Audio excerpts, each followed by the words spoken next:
Hello everyone, today we're going to talk about how to make beautiful figures in PowerPoint.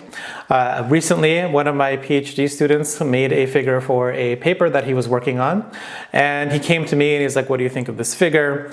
And I was like, well, it's okay, but just make it a lot prettier and it should be fine. And he said, I agree with you that this figure is not particularly good looking, but I don't actually know what to do to make this figure look better. So I thought what I would do is just record a video and talk about things like color and fonts and positioning and how these basic things just come together in order to make more beautiful figures. And we're going to work on this figure together. We're going to look at the beginning of this figure as well as where we get to in maybe just like 30 minutes or less of working on it. And you'll be able to see that just by understanding some of the fundamentals, you can make really nice looking figures, publication ready figures, without a whole lot of work. Now, making nice looking figures can be something that takes, a lifetime to master. So today I'm just going to talk about what are the basic things that you need to know and how to get things going from, very, very rough state to something that is much, much more polished. So here's the figure that I got from my student. And here is the flow chart of basically how he's doing natural language processing to filter a whole bunch of documents and get out recipes for synthesis at the end of those. So there's a whole bunch of different filters here. You can see that there's acronym conversion and paragraph classification, etc. At the end, he has 3 different groups of data of the final synthesis recipes. Now, when I look at this figure, I see a bunch of things. First of all, I see the colors, and there's this very bright orange color that's hard to look away from. Then you look at the fonts, and this white font doesn't look necessarily very professional. And then finally, I look at the positioning and the placement, and I see that there isn't really very strict grids to the way that this is done. And the other thing that I'd probably like to see is just to see that at the end here where you have these 3 different endpoints, to have them in the same spot. So maybe just move this last endpoint all the way over here, and that way all these 3 green circles will actually be in the same place and you won't have to move your eye around the figure. The last thing that I would say is that because these figures tend to get cut into squares or rectangles when they publish, this would be essentially the rectangle of publication. And there is a whole bunch of empty space over here. Now, we can probably put a legend in here because these colors do have some meaning and these circles maybe have some meaning as well. So then we can add this legend in and that will fill up some of the empty space. So with those comments in place, let's just get started working on this figure. Now, the first thing that I'm going to do is I'm just going to duplicate this figure so that we can make modifications to it. So I'll just hit Command D, which is Control D on a PC. And now we have a duplication of that figure, so we can go back and forth as needed. So now that I have the copy of the figure, let's just get started working on this thing. So I think probably not much of this is actually usable the way that it is. We probably will have to redo almost all of it. So what I'll do here again is I'll just delete all of this and we're going to start from scratch here. So the first thing we'll maybe do is to make these rectangles for these boxes, and we'll try to get a nice looking rectangle and then we will duplicate that and position them. So I'm going to go to Insert Shapes. I'll use this rounded rectangle. It looks a little bit more pleasing than the normal rectangle. And I'm just going to eyeball the size of this thing. Probably something like this is going to be okay. Maybe I'll give it a little bit more room just because I know that some of that text was very long. Something like this is probably about right. Now that we have this rectangle, we can start beginning to talk about the first of the 3 fundamentals. So the first thing that you need to know about is color.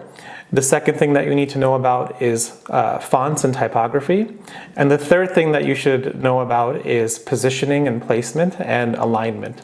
So those are the 3 fundamentals to getting really good looking plots. And we'll start with the color here.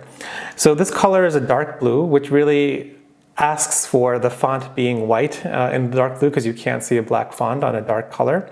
So what we're going to do instead is to just invert this and have it be light colored in the background so that we can put a black font on the top. And the easiest way I think to pick colors is when you go to PowerPoint, pick one of these topish colors, these light colors, as being your background color. So here I'm going to just choose this light blue. That's a nice light color. And then for the outline, I usually choose a darker shade of the same color.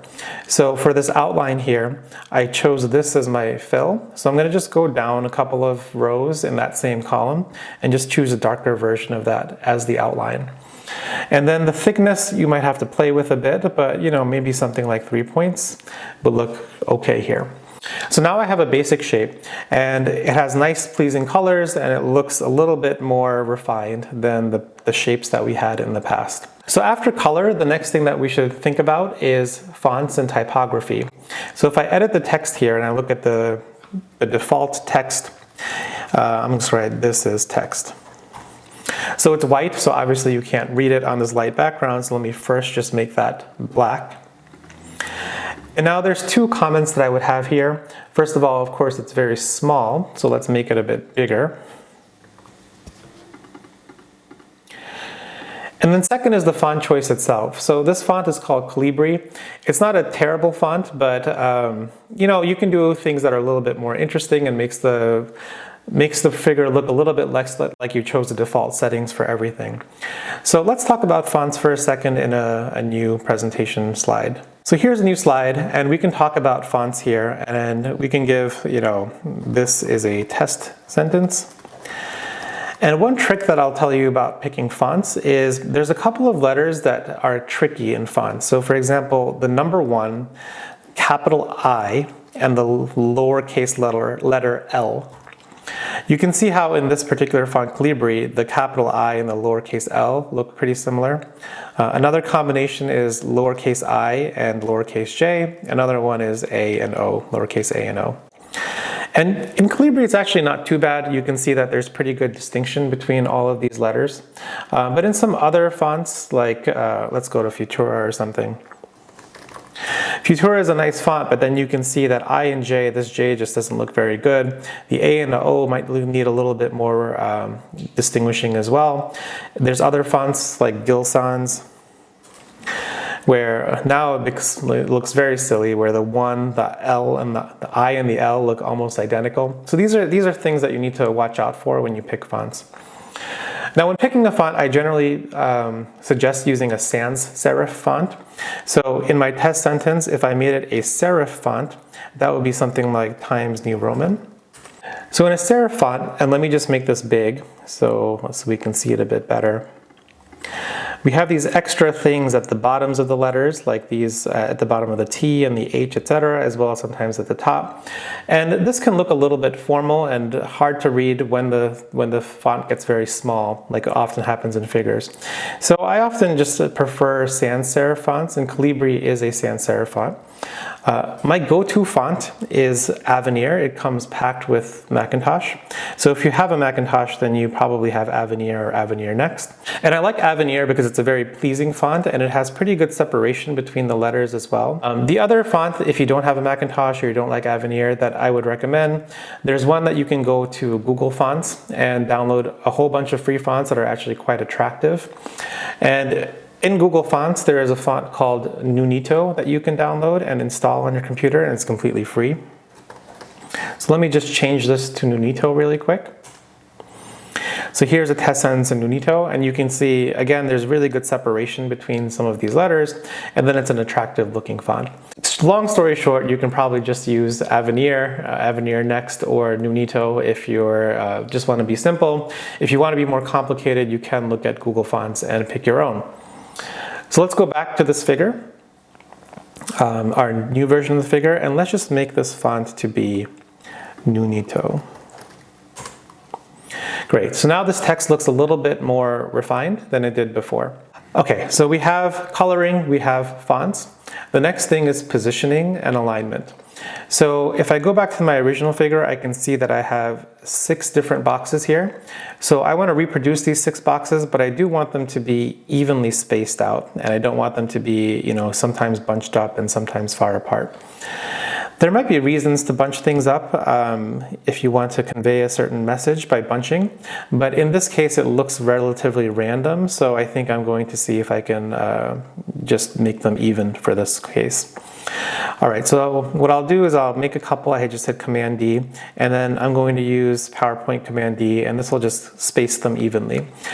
In case you didn't have them evenly spaced, you can actually just highlight these, go to Arrange, Align, and then Distribute vertically, and this will just make sure that they're evenly spaced.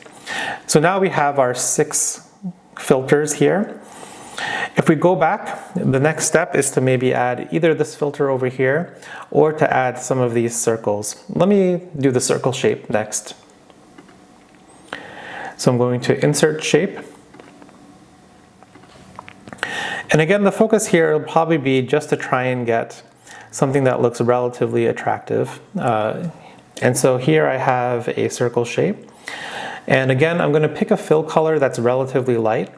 In the original diagram, there's this red color for hard and yellow color for partial, but in both cases, they go through the same workflow. So I'm just going to color them the same so that there isn't extra things to pay attention to.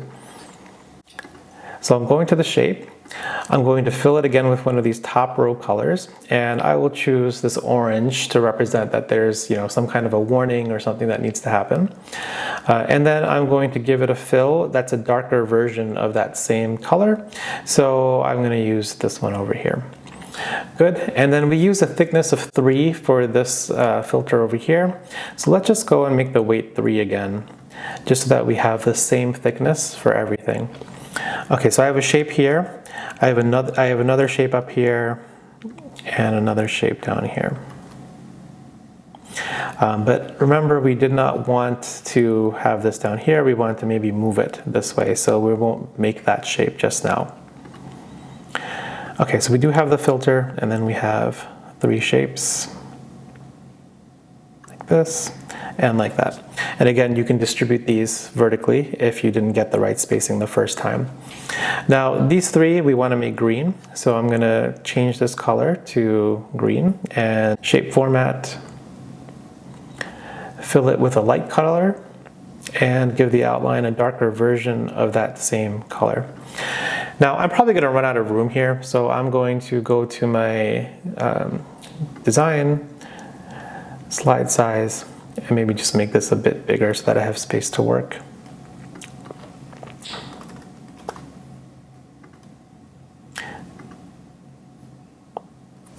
All right, so now I have a little bit more room and I can move this around. All right, so now we have basic shapes. We still need a shape for this filter over here. So I'm going to copy my original shape and make a filter out of it by making it vertical.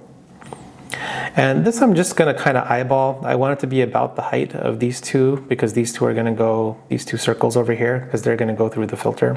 Maybe I'll make it a little bit bigger than that. And so there's my filter.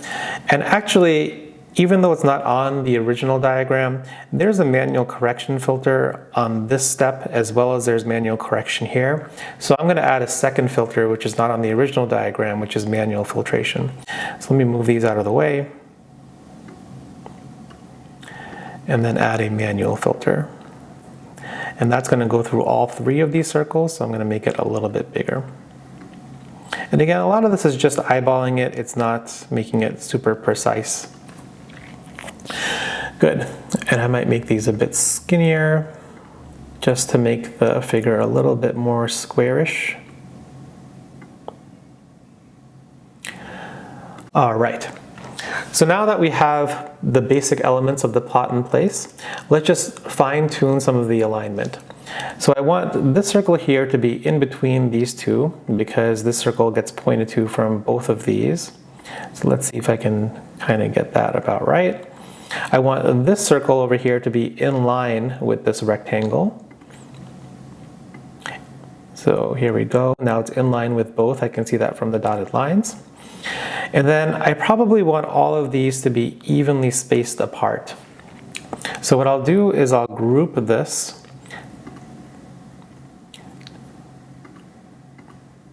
And I will group these two circles as well. And then I'll select all of these, and then I'll use the distribute tool to distribute them horizontally, evenly spaced apart. So I actually had it pretty good with the eyeballing, but this just gets it, actually perfect. Okay, so now I have most of the things in place. We still need to do the arrows, and we'll do this document stuff later. Let's get this out of the way for now. Oh, just delete it. Okay, let's add some arrows in here. Insert shapes. Okay, so we have an arrow that goes from the center here to the center here. And of course, we want to make this a bit thicker. I generally recommend that arrows be black. It's hard to put color information in arrows because they tend to be too thin to really convey the information. So let's make these a little bit thicker. Weight of 4.5.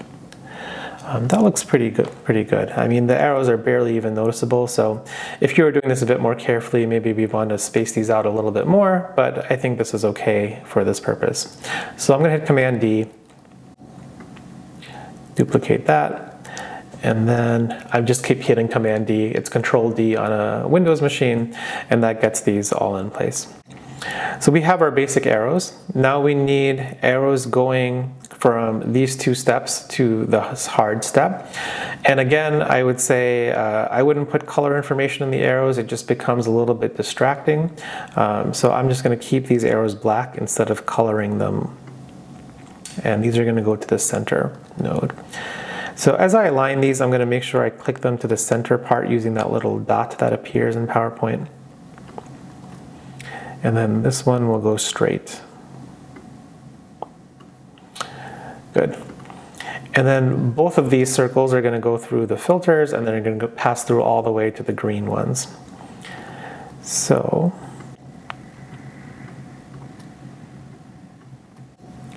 and then these 3 green circles will need to be moved a little bit to try and get them aligned. Okay, I'm going to copy these 3 arrows to the top. Good. And then now I'm going to ungroup these just because I need to get them positioned correctly. So this one should go to the center. This one is already at the center, and this one looks pretty good. And let me make sure these 3 circles are the same amount apart. So I'm going to distribute them vertically. And it's hard to control that exactly. Maybe if I just do this, it will get the right spacing. Okay, there we go.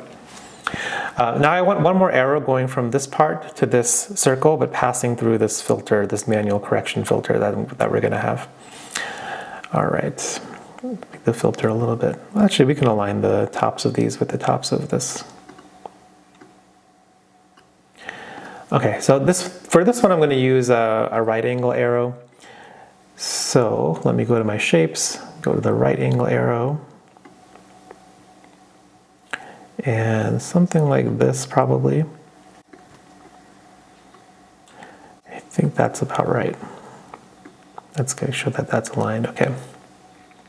And I'm going to format this to be the same as the other arrows.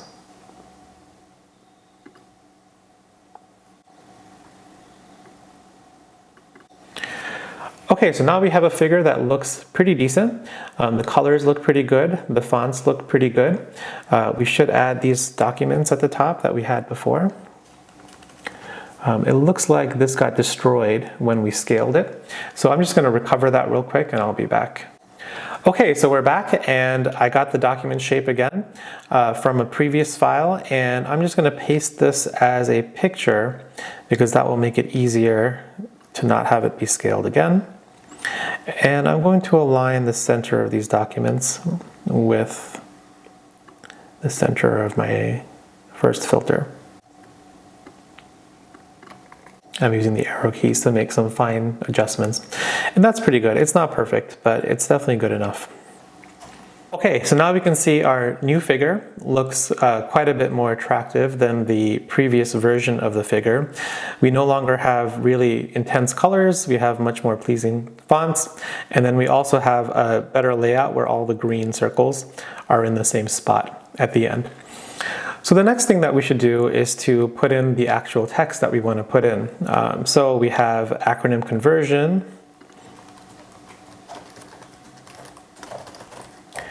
Okay, and you can see that we do need to make the font a bit smaller. So maybe something like 28, and it probably won't fit the other text, so we might need to reduce this more. We have gold nanoparticle morphology detection and seed-mediated filter. So to keep this a little bit shorter, I would say this paper is about gold nanoparticles, so I probably don't need that. So we need morphology detection and seed-mediated filter. And the font size here is going to be, well, we can actually fit 28, not bad. Okay, and then we have recipe paragraph classification.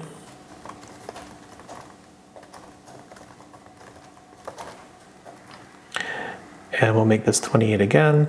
And let's just go to all of these and make them 28. Okay, so we have seed and growth recipes separation.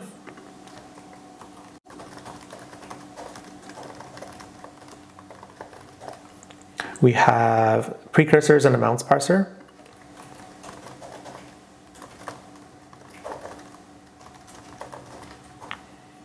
And we have post-processing.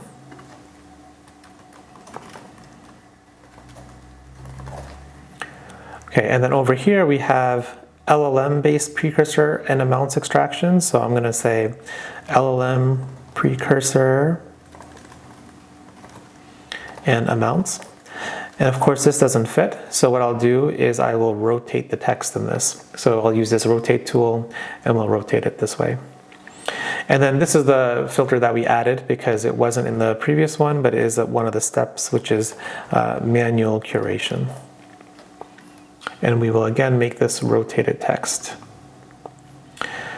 Good, so now we have all the filters labeled, and again we're seeing improvement from the previous figure. Now we do see that we have two filters that have a different color than the other filters because these are the ones that are based on the large language models. So we do want to indicate that these are different somehow. So the first thing that I'll do to indicate that these are different is I will just remove the curvature of the box. So this will be a square box. So here we have a square box, and I'm going to use this little orange slider to make this a square box. Okay, so now that we've modified the shapes, we should also modify the color to give a little bit more contrast between these LLM filters and the typical filters.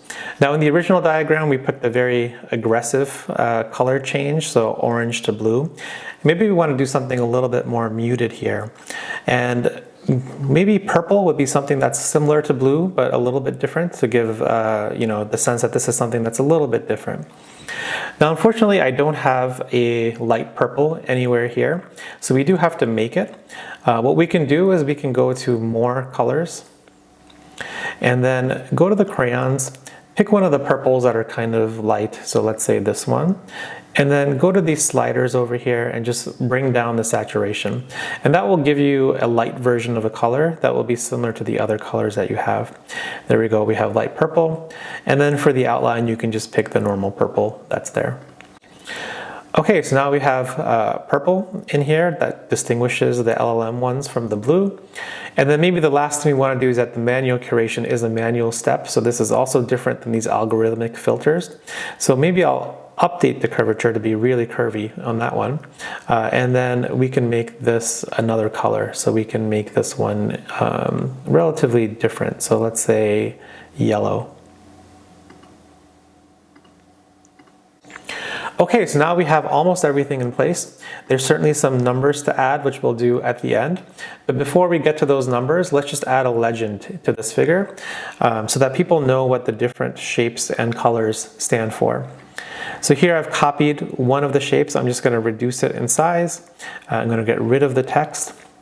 And then I might make it a little bit smaller this way too, just so that it doesn't get confused. You want the legend to be smaller so that you don't confuse the legend shapes with the actual shapes. Okay, so we have one of these, and good. So we have one of these square purple shapes. And what I'll do here is I'll look at the shape format of the blue one, and I'll see that this is 0.63 and 1.35. So I'll just make this the same, 0.63 and 1.35. There, so now this is relatively the same size. And then I'll copy this one as well. This one will need to be rotated 90 degrees. And then is it 0.63 and 1.35. Oh, looks like I need to rotate that again. Okay, so now we have our three shapes, and we just need to add our labels for these shapes. And we want to use the same font as before, so we were using Nunito, which was again that font we downloaded from Google for free, Google Font Library. Okay, and then the label for this one is the search-based parser. And this wasn't on the original diagram, you just kind of have to know that's what this represents. This is a LLM-based parser. And this last step was manual curation, or manual parsing. And then also to indicate that this is a legend, we should draw a box around it. So let's just add a square shape. Give it no fill so that it's clear, and a black border that is somewhat thick. All right, and then let's just move that as out of the way as that we can so it looks separate from the figure itself. Good, so at this point I think we have the basic elements of this. We could maybe center this a bit better. I'm just going to use the arrow keys to eyeball it. And the final step is to just add some of these numbers that were in the original, as well as some of these labels like hard, partial, and clean. So I'm going to go ahead and add these now. We will add a text box. Give it the same font that we had. So this is again Nunito.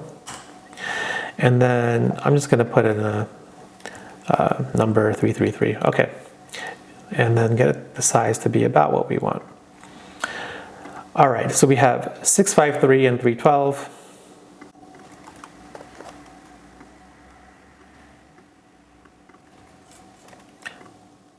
And I'm going to repeat this for the rest of the numbers.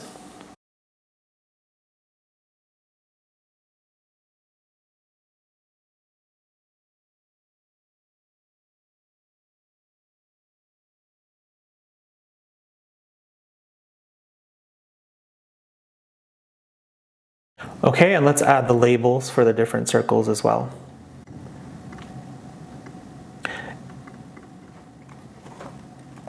I'm going to make these labels bold and a little bit bigger than the numbers. And then finally, I'm just going to add the numbers for the circles.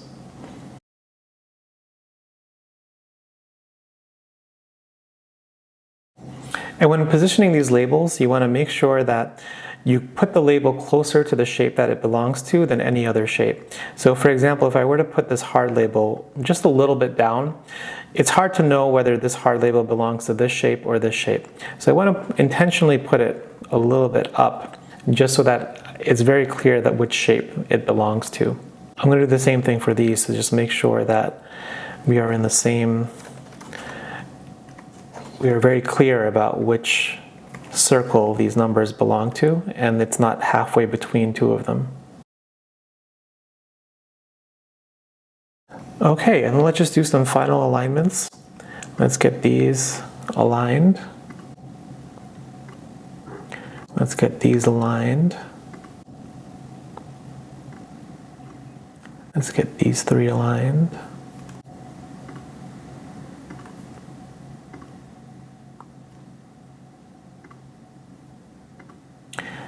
And the last thing that I would say is that when I look at this, the legend looks a little bit too far to the top left. Just eyeballing it, I would put it maybe somewhere close to here.